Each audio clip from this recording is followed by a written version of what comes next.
Hello दोस्तों, veterans नमस्कार। मैं दीवान सिंह। मैं आपको बताना चाहूँगा कि जैसे ही 9 तारीख को संसद में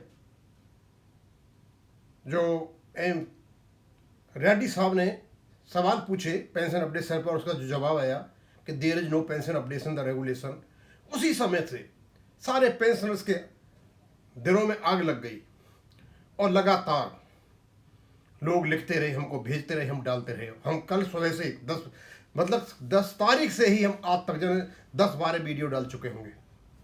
लेकिन सबसे ज़्यादा संतोष मुझे लगा कि एआईबी पार्क ने उसका ऑब्जेक्शन किया और बड़ा सख्त लहजे में ऑब्जेक्शन किया, क्योंकि हम तो कर ही रहे थे और एआईबी पार्क और जो अपना अराइज वाले हैं ये इसमें सक्रिय पार्ट ले रहे हैं, आते जाते पैसा खर्च करते हैं। और इनकी ओर से इस प्रकार का ऑब्जेक्शन आना, इस प्रकार की प्रतिक्रिया आना, हम इसी का वेट कर रहे थे और प्रतिक्रिया आ चुकी है। और आज 11 तारीख को इनने अपनी प्रतिक्रिया दी है। थोड़े से लेट हो गए, कल ये 10 तारीख को देते और भी ज़्यादा सर्कुलेट हो जाती। इनको पता चला कि लोग बहुत ज़्यादा नाराज हैं, बहुत ज़्यादा रोष व्याप्त है, इस पर लिखना जरूरी है। इन्होंने लिखा और सही लिखा और सकारात्मक तरीके से लिखा और अच्छी तरह से इन्होंने उस स्टेटमेंट की आलोचना भी की।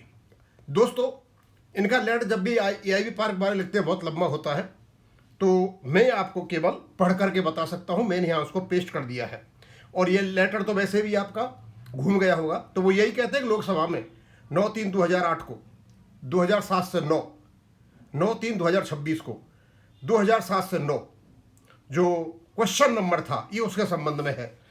पहली बात यह थी, जवाब सरकार का, the regulation do not provide for revision of pension, however pensioners of PSB are being granted dearness relief on pension, the same is being increase from time to time on half yearly basis also as per agreed terms of 12th bipartite settlement. और 9th जोट, monthly ex gratia is being paid by PSB in addition to the pension, family pension to the pensioners, family pensioner who became eligible to draw pension on or before 31st October 2022। ये जवाब दिया गया माननीय संसद में। इन्होंने कहा, several lakhs of bank retirees are terribly shocked, मतलब कई लाख जो पेंशनर्स हैं वो बुरी तरह भयभीत हो गए हैं, शॉक्ड से एंड सीरियसली अग्रीव्ड, बहुत ज्यादा दुखी हैं, by the reply given by the honourable MOS finance since it is far from where the truth stands. बोला ये बिल्कुल भ्रामक है, सत्य से परे है जो कुछ भी उन्होंने कहा है। आई एम वेरी हैप्पी कि इन्होंने इस प्रकार का स्टैंड लिया है। रीजन, क्योंकि ये सुप्रीम कोर्ट में ये लोग वकीलों के साथ हैं। स्वाभाविक सी बात है, जब एआईबी पार्क इस प्रकार का लेटर लिख रही है तो संदेश हमारे वकीलों को जा चुका है।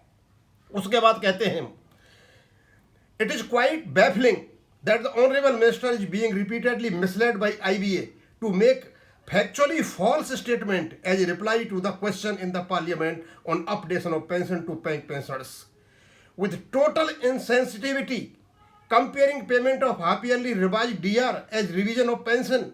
IBA is dragging the honorable minister to become a party to the false affidavit the IBA had submitted to the honorable Supreme Court। बोल दिया, आईबीए ने जो झूठा हलफनामा कोर्ट में दिया है उसमें इन्होंने फाइनेंस मिनिस्टर को भी घसीट लिया है।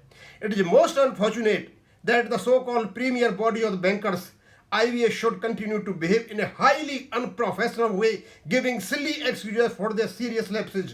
Earlier the IBA was citing matter sub judice, पहले तो कह रहे थे मैटर सब जुडिस है और अब कहते हैं अपडेशन नहीं, फिर कहते as a reason not updating a pension also on an unfounded plea that the pension scheme in banks is a funded scheme made out of profits।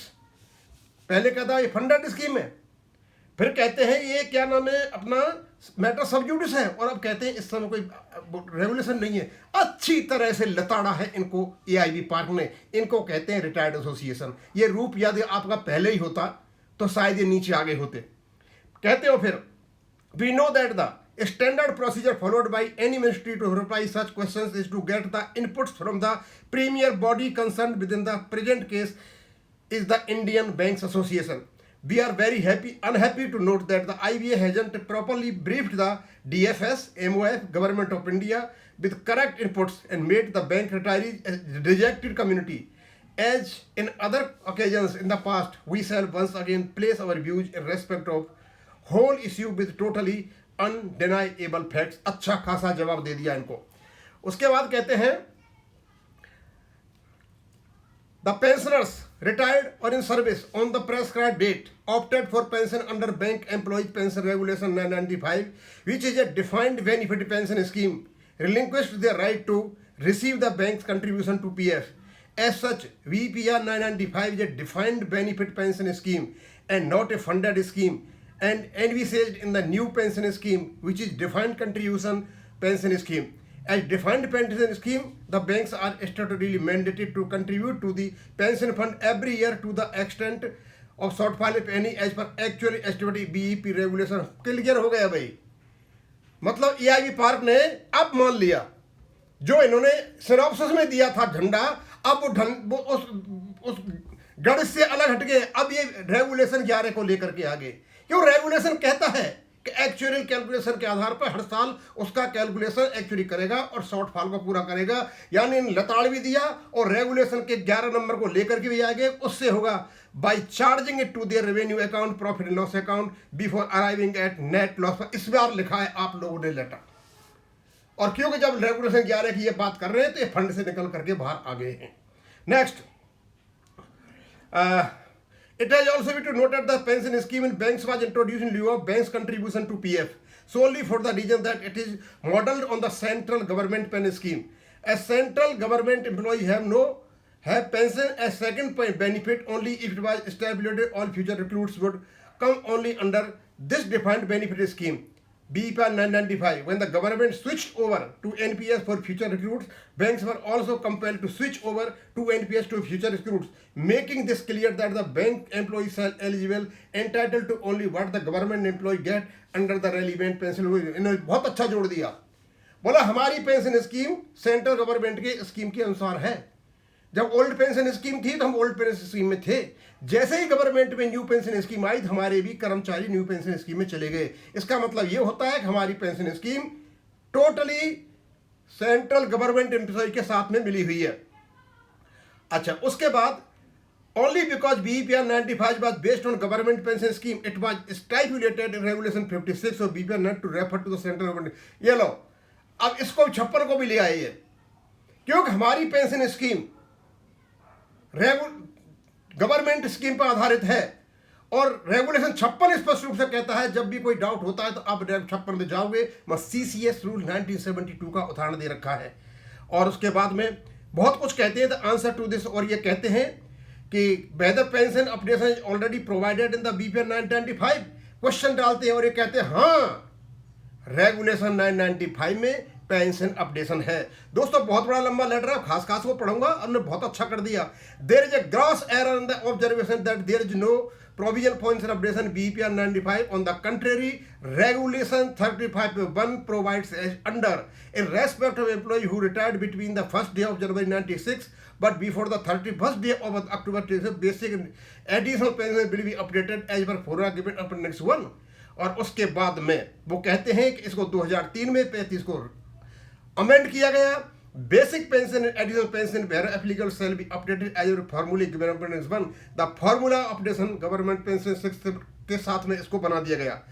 और उसके साथ में फिर उसके बाद में moreover banks pension funds are robust and it is adequate to take care of the operation of pension without any need of additional provision at the present juncture, notwithstanding the fact the payment of pension is a statutory obligation and cost cannot and should not be cited as a. दो बातें कहती हैं. चलो मान लीजिए आपका कहते fund की बात करते हो, फंड की पोजीशन भी रॉबस्ट है, वो हमारा काम नहीं है. लेकिन फिर भी हम बता दें कि आपका फंड की पोजीशन भी अच्छा है, लेकिन हमारा काम नहीं है. आप रेगुलेशन 11 कहता है कि वहाँ से आपका इंतजाम होगा. हमारी पेंशन अपडेशन के रास्ते चारों ओर से खुले हुए हैं. और उसके कहते हैं IBA throughout engaging itself in the process of creation and continuance of confusion centering around the payment of ex gratia, and in the present case there is an attempt to project ex gratia as a kind of updation which is nothing but a travesty of truth. Nor ex gratia is an answer to the demand of pension updation. Moreover, the concept of ex gratia is also not extended to private sector banks.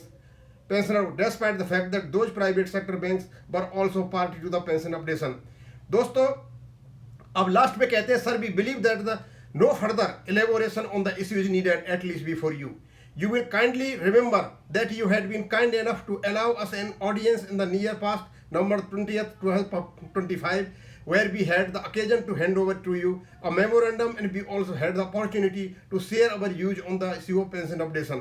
सारी बात बता दी, हम आपके पास गए ऐसी बातें, और उस लास्ट में जिन्होंने लिखा है we hope that you would kindly appreciate our anguish, agony, anxiety. We also wish that our above submission to your good self will receive favorable consideration by setting right the things in proper perspective. और नीचे के we आचार्य के दस्तखतें और प्रजा सरकार के भी दस्तखतें. दोस्तों ये जो लेटर इन्होंने लिखा है, ये जो लेटर लिखा है इन्होंने, इसमें बड़ा स्पष्ट रूप से बता दिया इन्होंने कि कोर्ट में सुनवाई होने वाली है, और कोर्ट में सुनवाई होने से पहले यदि एआईबी पार्क अपनी पोजीशन स्पष्ट करता है तो सीधा साधा मतलब यह है कि ये बिल्कुल एक रूप से सम रूप से तैयार हैं कोर्ट में बहस करने के लिए. अब इन्होंने किसी भी चीज को नहीं छोड़ रखा है, सारी चीजों को कवर कर लिया है. पहले कुछ चीजें रह रही थी, चलो अच्छी बात है, क्योंकि ये मुझे पता है कि अच्छे लेटर लिखते हैं, लंबे भी लिखते हैं, चौड़े भी लिखते हैं, काफी बड़ी अच्छी इनकी इंग्लिश है. लेकिन इन्होंने सोचा कि 10 तारीख से सोशल मीडिया पर घमासान मचा हुआ है, तो इन्होंने सोचा कि क्यों नहीं एक लेटर हम भी लिखें, और लिखा तो बढ़िया लिखा. और लेकिन इनके लिखने से ये होता है क्योंकि ये पार्टी हैं, एक्टिव पार्टी हैं हमारे पेंशन अपडेशन के केस में. मैं सुप्रिया सरकार को और आचार्य को धन्यवाद देना चाहूंगा, आपने टाइमली एक्शन लिया और सही लेटर लिखा. और क्योंकि सारी चीजें आपके नॉलेज में, तो आपके साथ में आप वकीलों को ब्रीफ कर रहे हो, उनको भी सब कुछ पता होगा. लगता है मुझे 12 तारीख के बैटल के लिए आप पूरी तरह से शस्त्रों के साथ तैयार हो. थैंक यू, धन्यवाद.